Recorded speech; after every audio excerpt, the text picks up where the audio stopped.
Dan saya akan bacakan beberapa ayat firman Tuhan untuk membawa Bapak Ibu untuk mengalami perjumpaan dengan Kristus Tuhan. Seberapa yang hadir ingin berjumpa dengan Tuhan?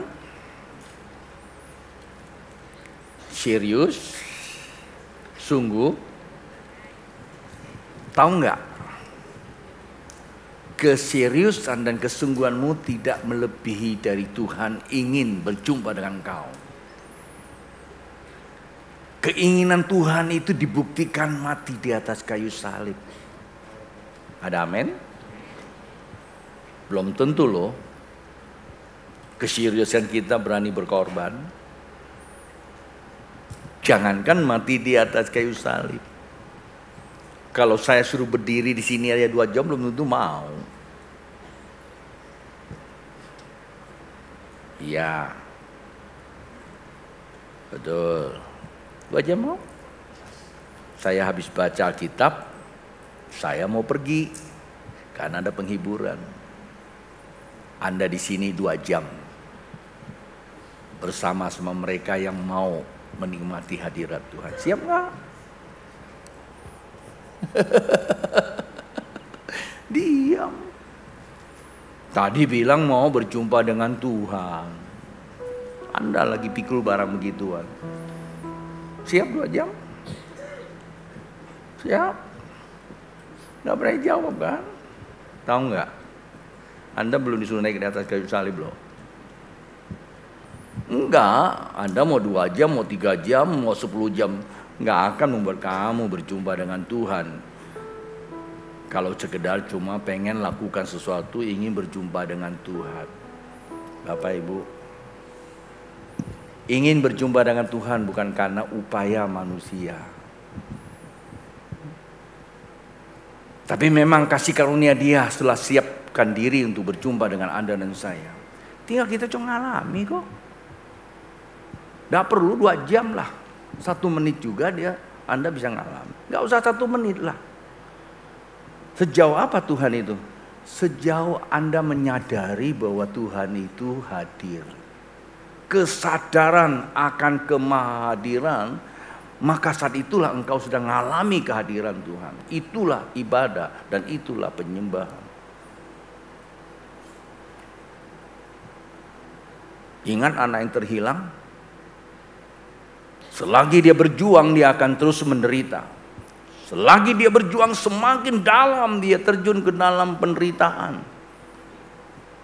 Semakin dia pintar, semakin dia mampu, semakin dia lakukan, semakin dalam dia jatuh ke dalam kubangan.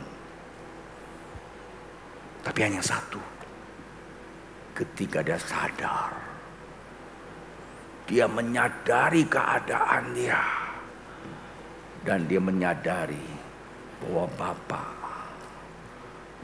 mengasihi dia melebihi segalanya. Dan saat itulah terjadi sebuah perubahan hidup. Jadi kalau Bapak Ibu ingin berjumpa dengan Tuhan, itu adalah sebuah keinginan yang normatif, tidak salah. Tetapi biasanya kita usaha dengan kekuatan kita akan kecewa. Karena kita mengukur Tuhan dengan ukuran kita. Kalau toh kita dapatkan Tuhan dengan ukuran kita, ukuran manusia itu selalu terbatas. Selalu berganti-ganti Pak Bu. Mungkin waktu Anda masuk, Anda berpikir begitu rupa. 15 menit kemudian pikiran Anda sudah mulai berubah. Dan terus berubah, terus berubah. Kalau saja Tuhan hadir karena pikiran kita seperti itu, maka tidak heran kekristenan tidak bawa dampak. Terkadang saya juga ada mulai bosan khotbah, benar aja. Saya mulai bosan khotbah. Karena saya juga berpikir seperti itu. Ada khotbah, orang nggak mengerti gitu ya. Tapi Tuhan katakan, karena kamu ingin orang mengerti, maka engkau bosan. Karena memang orang kalau nggak ngerti kan jadi apa? Bosan kan? Karena saya mau Anda mengerti, saya khotbah Anda nggak mengerti. Jadi usaha saya. Saya pikir nggak cocok saya buat Anda. Ya kan gitu. Tapi kata Tuhan, karena kamu berusaha untuk orang mengerti, ya kan? Biar mereka mengerti bahwa saya mengasihi. Pernah sekali saya berkata, Tuhan, biasanya orang mengerti Tuhan itu kalau dia lagi menderita. Kalau dia menderita seperti anak terhilang, dia pasti sadar. Lalu Tuhan, boleh nggak saya doakan semua menderita? Kamu Tuhan atau saya Tuhan? Untung Tuhan kita tuh baik. Coba Tuhan itu ikuti saya. Amsyong Bapak Ibu. Bilang sama kiri kananmu, Tuhan kita lebih baik dari gembala saya. Maka gembala juga tidak siksa kamu lama-lama. Paling 1 jam aja berdiri belakang saya. Tak bacakan dulu ayat ya. Khotbah sore itu kadang-kala memang seperti itu. Dan saya akan berdoa buat Bapak Ibu kalau memang datang pas membawa pergumulan, saya akan berdoa. Karena memang ibadah sore itu adalah heavenly worship, divine healing movement yang kita siapkan. Dan saya selalu mendorong Bapak Ibu seperti pagi tadi, orang yang menyadari hadirat Allah dan dia akan mengalami damai sejahtera, kepenuhan roh. Dan dia terima kuasa mengubah kehidupan. Dan dia tahu bahwa kehidupan dia yang dia alami orang lain juga perlu. Maka dia melambai kiri dan kanan. Dan orang seperti itulah orang yang memperoleh perkenanan akan Tuhan. Tentu saya tidak mau ngulang itu lagi. Dengarin aja khotbah pagi tadi. Sore ini saya akan bacakan beberapa ayat firman Tuhan. Kemudian saya rangkumkan. Setelah itu saya akan berdoa. Tapi sebelumnya memang suasana pagi sama sore ini, saya mau katakan yang pertama, saya merasakan surga di sini. Kendati pun saya belum pernah ke surga. Tapi saya merasakan suasana surga. Tapi ada satu sisi lain, ibadah sore, ibadah pagi.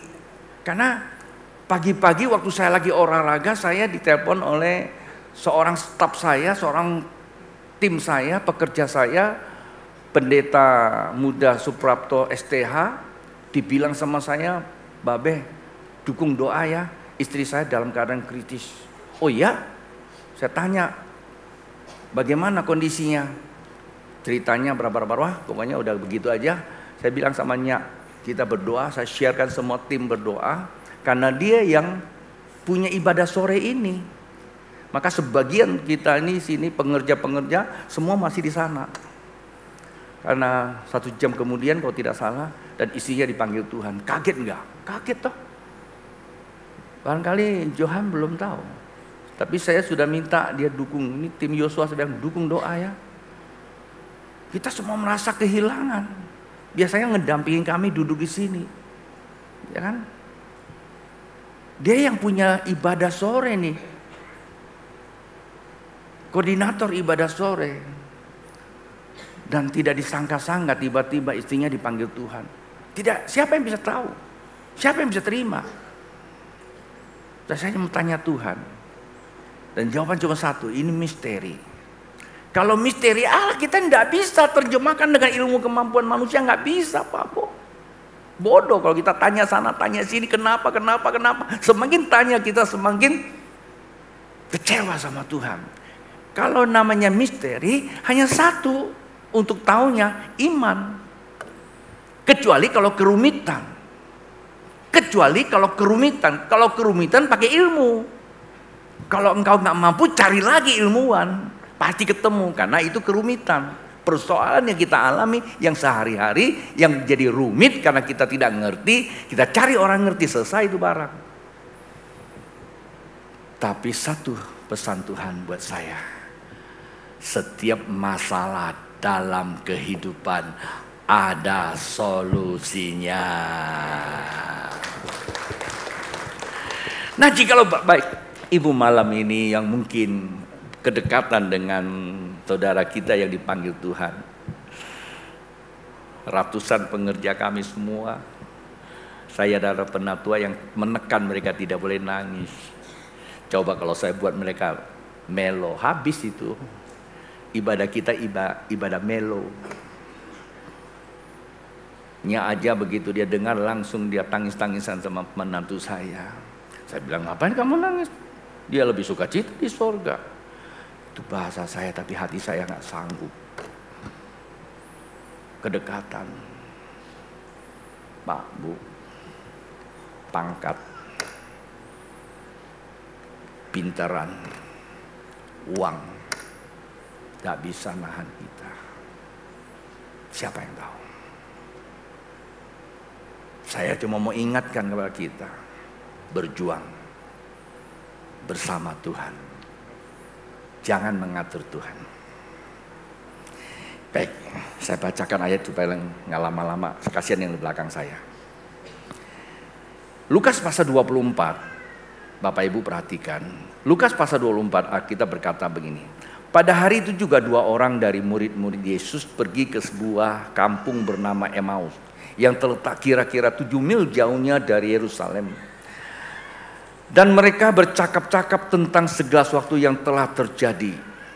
Ketika mereka sedang bercakap-cakap dan bertukar pikiran, datanglah Yesus sendiri mendekati mereka, lalu berjalan bersama-sama dengan mereka. Ada sesuatu yang menghalangi mata mereka sehingga mereka tidak dapat mengenal Dia. Yesus berkata kepada mereka, apakah yang kamu percakapkan sementara kamu berjalan? Maka berhentilah mereka dengan muka muram. Terusnya dan terusnya. Saya lompat langsung ke ayat 31. Ketika itu terbukalah mata mereka dan mereka pun mengenal Dia. Tetapi Ia lenyap dari tengah-tengah mereka. Kata mereka seorang kepada yang lain, bukankah hati kita berkobar-kobar ketika Ia berbicara dengan kita di tengah-tengah jalan? Dan ketika Ia menerangkan kitab suci kepada kita. Bangunlah mereka dan terus kembali ke Yerusalem. Di situ mereka mendapati ke-11 muridnya itu. Murid itu mereka sedang berkumpul bersama-sama dengan teman-teman mereka. Oke, karena saya lompat tadi, ibadah ini saya tidak terlalu mendetailkan, saya singkat, jelas. Yang terpenting itu adalah mengalami kuasa Tuhan. Tema sore ini adalah encounter with God, perjumpaan dengan Tuhan. Bilang perjumpaan dengan Tuhan. Setiap orang punya pengharapan, berharap tidak salah. Yang jadi masalah kalau harapan kamu itu tidak terarah kepada kehendak Tuhan. Paham? Setiap kita punya pengharapan. Orang yang gak punya pengharapan, saya rasa dia bukan manusia. Gak punya harapan. Anda tidur aja harap bangun kan? Itu manusia. Manakala harapan kita tidak terarah kepada kehendak Tuhan, itu jadi masalah. Yang pertama.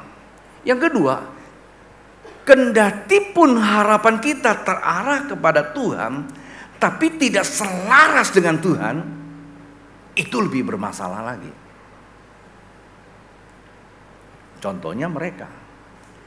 Pertama, mereka berharap Tuhan Yesus. Karena dia melihat Yesus itu buat mujizat.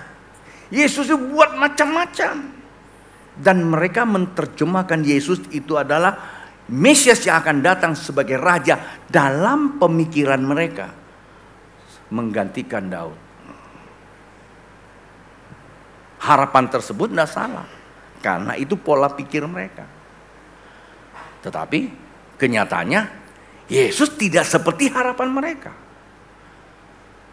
Mereka pikir pikir bahwa minimal Yesus itu mati di usia paling tidak 60 lah.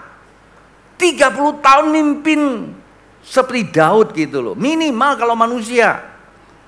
Apalagi zaman itu mungkin 100 tahun lah. Tapi kenyataannya cuma 33 tahun. Is dead. Harapannya menjadi sia-sia. Dia tahu itu Tuhan. Dia percaya itu Tuhan. Dia berharap kepada Tuhan. Tapi harapan sesuai dengan keinginannya tidak tercapai. Maka yang timbul adalah kekecewaan. Kalau Anda pernah dengar, kalau bilang dengar salah pula. Kalau Anda tahu bahwa mundur ke belakang 1-2 tahun kita dikejutkan dengan namanya COVID. Seluruh dunia shutdown. Cukup banyak yang mati. Tapi tidak lebih dari 100 tahun yang lalu. Ada satu peristiwa juga pandemi. Indonesia saja di Jawa itu 7 juta yang meninggal karena pandemi. Artinya begitu banyak yang mati. Dan masih banyak kita dengar. Ya mungkin sekarang kita mulai merasa udah enak. Covid sudah nggak ada. Tapi kok tiba-tiba muncul lagi, kita takut lagi. Pak Bu, saya mau kasih tahu. Pandemi yang tak pernah selesai, yang begitu banyak membunuh manusia adalah kecewa. Itu adalah penyakit yang menggerogoti seluruh eksistensi manusia. Mengapa kecewa itu bisa terjadi? Karena tidak sesuai dengan harapan. Meletakkan harapan hanya dengan dasar pengetahuan. Tidak sesuai dengan kebenaran. Dan itu yang diperlihatkan oleh Kleopas. Dia berharap Yesus sebagai raja, tapi mati. Kecewa. Pak Bu, orang yang kecewa, arah hidupnya itu ke neraka. Itu gambaran Emmaus itu neraka. Tepuk kiri kanannya. Maka itu jangan kecewa. Kalau hari ini belum dapat jodoh, bukan berarti Anda tidak punya jodoh. Anda kalau mau berdamai dengan Tuhan, ntar lagi dapat jodoh. Tapi dia ada di kiri kanan kamu ya. Kalau Anda belum berhasil hari ini, bukan Anda belum berhasil. Keberhasilan itu masih menunda aja. Ya tunggu kesiapan hatimu. Apa gunanya tiba-tiba Anda berhasil menjadi sombong? Tunggu, sedang menantikan kesiapan hatimu. Kita suka mempersiapkan pikiran untuk meraih. Tuhan melihat hati kita. Kalau kita kan melihat orang yang gede, bukan yang gemuk loh ya. Yang gede maksud saya itu seperti Goliat, Saul gitu ya. Kalau Daud kan kecil. Ya bukan dia gede kayak kamu, bukan. Walaupun kamu juga dia lihat, tapi hatinya. Kenapa kamu ketawa? Ya gede kamu tuh anugerah. Ramses mau pengen gede aja nggak bisa. Jadi kekecewaan itu timbul karena apa? Persepsi yang keliru. Lalu menimbulkan harapan yang tidak sesuai firman Tuhan. Arah hidup. Kenapa saya mengistilahkan encounter with God, berjumpa dengan Tuhan? Pak Bu, kendati pun kamu sedang mengarah kepada kebinasaan, jikalau hatimu memiliki tempat bagi Tuhan, Tuhan mengejar. Tuhan, bukan kamu yang memburu Tuhan, justru Tuhan yang memburu kamu. Bilang samping kiri, Tuhan yang mengejar kamu.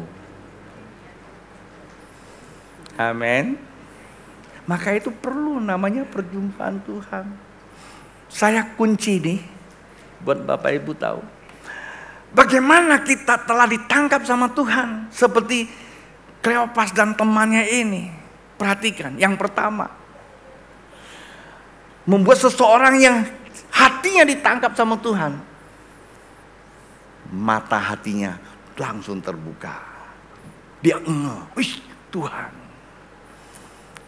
Tadi saya lihat video pagi tadi, saya tidak sebut ibu mana ya, nggak enak. Nyak bilang, itu orang kok jadi begini sekarang ya? Iya, dulu diam suami istri, sekarang begitu menyembah Tuhan. Untung itu bangku sebelahnya nggak ada orang. Itu goyangnya, gemetarnya. Saya bilang, mata hatinya dia sudah melihat Tuhan. Tuhan itu bukan di sorga saja. Walaupun Alkitab katakan di sorga. Tapi Tuhan di tengah-tengah dia. Dia sedang mengalami namanya persekutuan keindahan ilahi. Beda langsung Pak Bu. Kita tahu. Sejak 2022 tahun lalu. Gereja kita terus dikunjungi sama Tuhan. Saya kadang-kadang diam. Tuhan siapakah aku ini? Dia bilang bukan kamu Ton. Karena jemaatku. Kalau toh kau tinggalkan aku gak pernah tinggalkan mereka. Wah, bilang sama kiri. Satu hari kalau gembalamu dipanggil Tuhan, tapi Tuhan tetap bersama dengan kamu loh. Itu baru istri koordinator kan. Jangan kehilangan. Ya, Tuhan tidak tinggalkan Anda dan saya. Paham? Yang pertama, kalau orang yang berjumpa Tuhan mata hati terbuka, dia tahu Tuhan bukan jauh, tapi Tuhan dekat. Sedekat apa? Sedekat kau merasakannya. Memang ada yang berkata Tuhan itu bukan perasaan. Betul, saya setuju. Tapi Tuhan itu kan pribadi yang hadir. Pasti kau bisa merasakan. Jadi perasaan kamu bukanlah sugesti, tapi kebenaran. Beda. Kalau Anda pengen punya mobil, belum punya, kau rasakan punya mobil, itu sugesti. Tapi Tuhan itu bukan sugesti, itu kebenaran. Itu namanya mata hatimu terbuka. Mereka langsung buka. Kalau mata hatimu tidak terbuka, walaupun Tuhan hadir kamu nggak tahu. Walaupun kamu dengar khotbah tentang Tuhan, kamu tidak tahu. Yang kamu tahu cuma diri kamu, keinginan kamu, kesombongan kamu, keinginan kita, keegoisan kita, kesombongan kita yang kita tahu. Pada Tuhan di depan kita, Dia sedang melihatin. Kamu cuma merasa diri kamu. Ke gereja aja masih bawa itu. Keluar dari gereja kita kecewa. Kenapa? Karena mata hati kita tertutup seperti Kleopas. Berjalan sama Tuhan. Bercakap-cakap tentang Tuhan. Tapi Tuhan di samping mereka gak kenal. Karena mata hati. Saya terkadang kasihan juga sama pemuji di sini. Kasihan, boleh dong. Menyembah, nangis. Tapi ketika kakinya diinjak, sakitnya bisa 1 bulan. Ada gak sih yang begitu? Nggak ada kan? Nggak ada yang mau ngaku.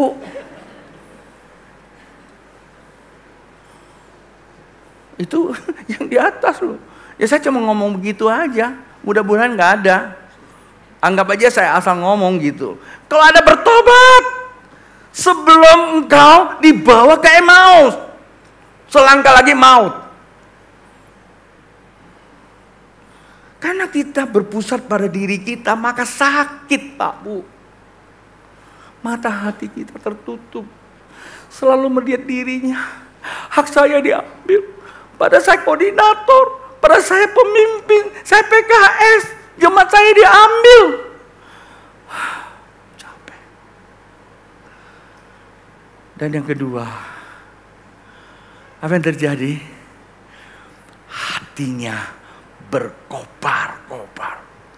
Orang yang berjumpa dengan Tuhan, hatinya nggak bisa diam. Bu Kim tuh umurnya sudah hampir 80, 70 lebih ya Bu ya? 70 lebih.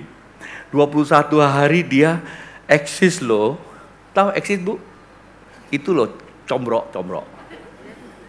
Hosit kan? Bukan Bu. Eksis itu adalah ini bercanda orang tua lagi. Eksis dia tuh selalu hadir. Hatinya berkobar-kobar. Ya jadi itu. Karena mata hati terbuka, hatinya berkobar-kobar. Ada gerakan roh di dalamnya, gak bisa diam. Wah, luar biasa saya lihat Tuhan bekerja. Saya dorong jemaat Tuhan di tempat ini, jangan berangkat dari agama, berakhir di agama.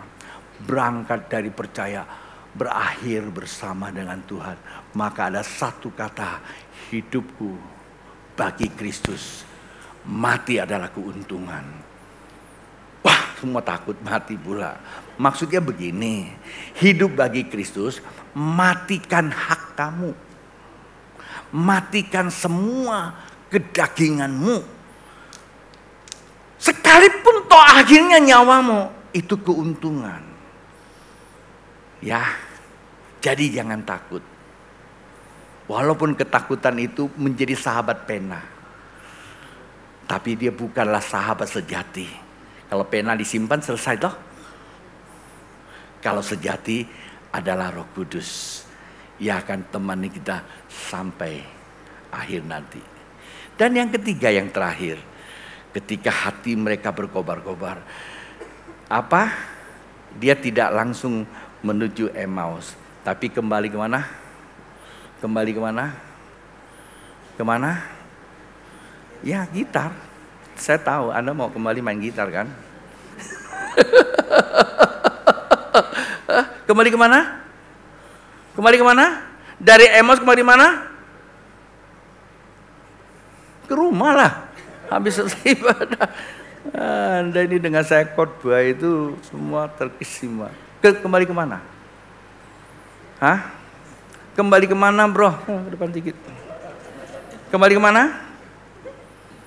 Tadi dengar saya baca nggak? Mau lagi? Nih. Tuh. Kembali kemana?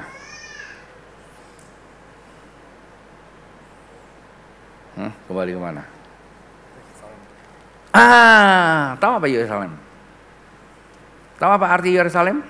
Yerusalem, kota damai, keluarga.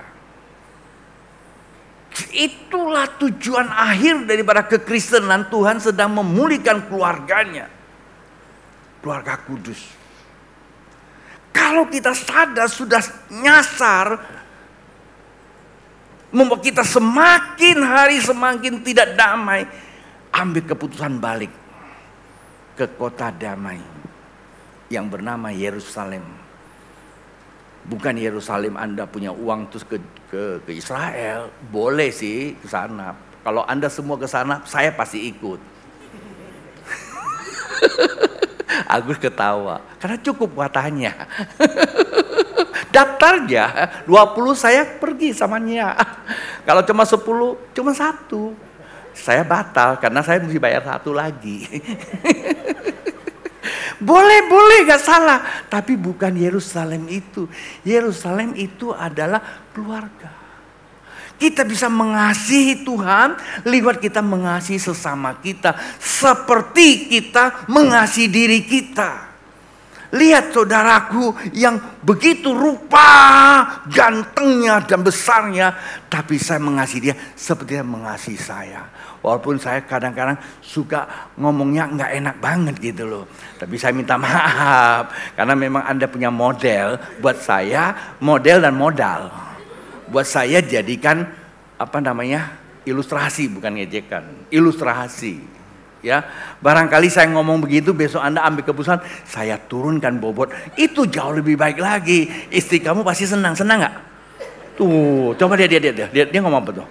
Senang. Nggak usah banyak-banyak, turunkannya 50 kilo aja turunkan. Perjumpaan Tuhan 3 hal. Pertama apa? Mata hati terbuka. 2 apa? Hati berkobar-kobar. Yang ketiga apa? Kembali kepada apa? Yerusalem. Artinya apa? Perdamaian, hubungan. Kita semua saudara. Tapi saya senang. Semakin hari saya semakin menyadari bahwa saya melihat kekristenan itu ada keluarga. Kadang-kadang saya berpikir kayaknya orang cuek aja ya. Hubungannya individualis gitu ya. Tapi ternyata enggak loh. Kebersamaannya kuat sekali loh. Kuat sekali.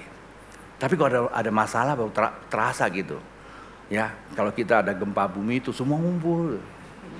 Kemarin kebakaran di bawah, semua ngumpul bersihkan bangku. Itu. Tapi apakah begitu terus? Kan enggak kan ya? Ternyata kita punya hati keluarga. Ya kan? Tuh bro saya tuh dari jauh putus Sibau, baru mendarat langsung ke sini. Dia tahu ini keluarga. Betul nggak? Kalau enggak ngapain?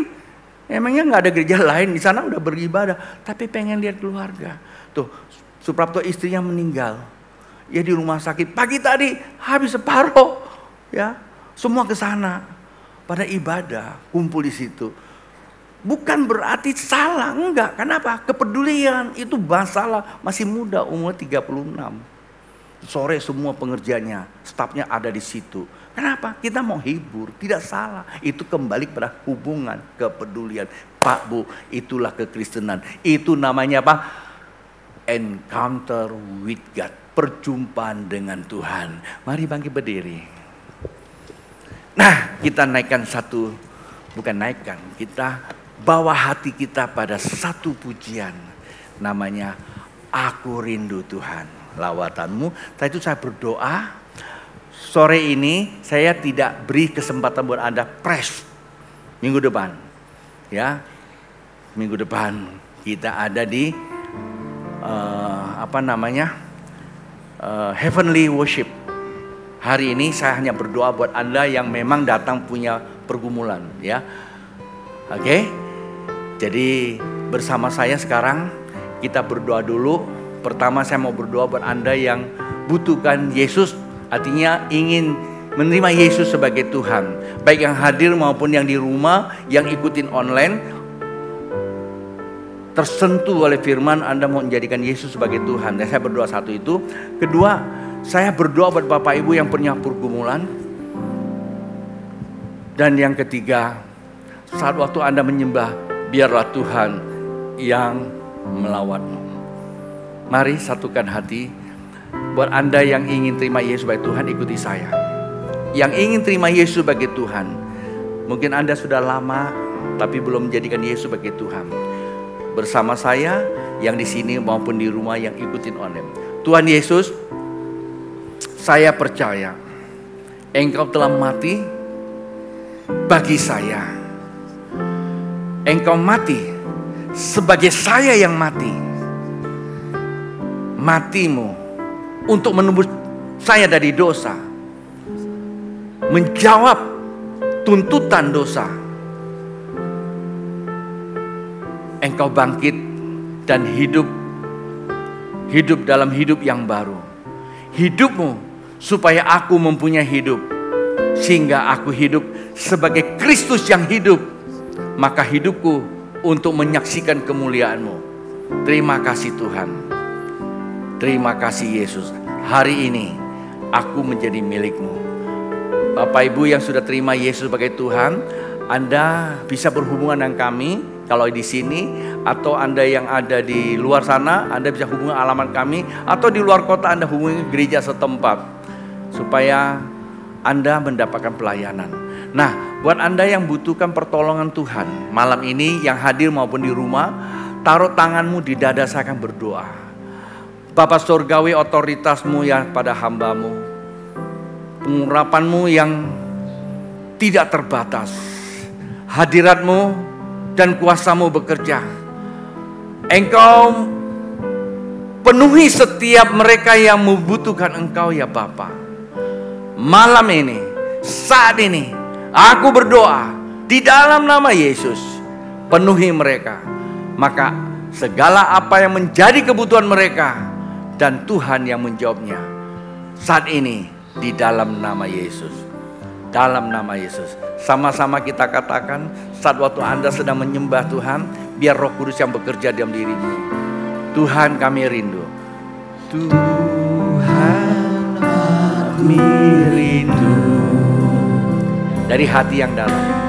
Tuhan, kami siap. Penuhi aku dengan Roh-Mu, ku rindu lawatan-Mu. Lebih sungguh lagi. Tuhan, aku rindu. Tuhan, aku siap. Penuhi aku dengan Roh-Mu, ku rindu lawatan-Mu. Ku rindukan Kau hadir di sini saat